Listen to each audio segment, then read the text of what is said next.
سوال دیگر، آیا ایمان از اسلام چی فرق دارد؟ برادر عزیز و گرامی، برادرها سوال کردند که ایمان از اسلام چی فرق دارد؟ یعنی می شود که ما گوییم اول ایمان است بعد اسلام، یا اول اسلام است بعد ایمان؟ میتونیم همین را گفتن.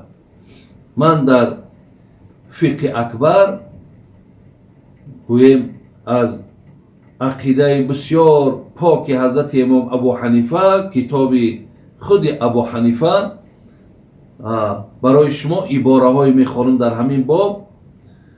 میگد حضرت امام ابو حنیفه میگد که فمن طریق لغه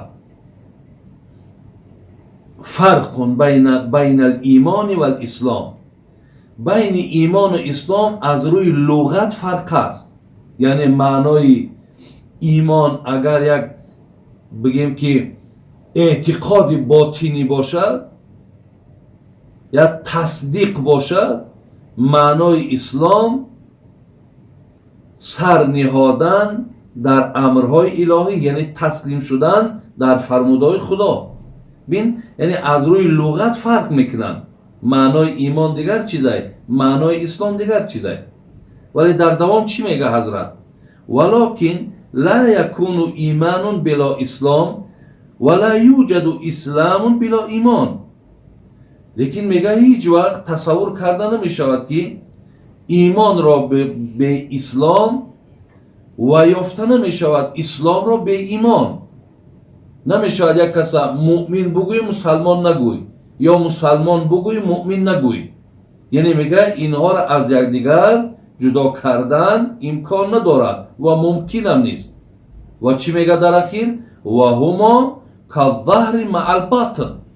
ابو حنیفه میگه که ایمان و اسلام مثل شکم و مثل پشت است. یعنی اینها از یکدیگر، برادر عزیز، در عقیده حضرت امام ابو حنیفه که من از فقه اکبر که کتاب عقیده است از عباره های او برای شما خواندم، انا عقیده ما و شما همین است که ایمان و اسلام یک چیز است. اینها مثل پشت و مثل شکم هستند.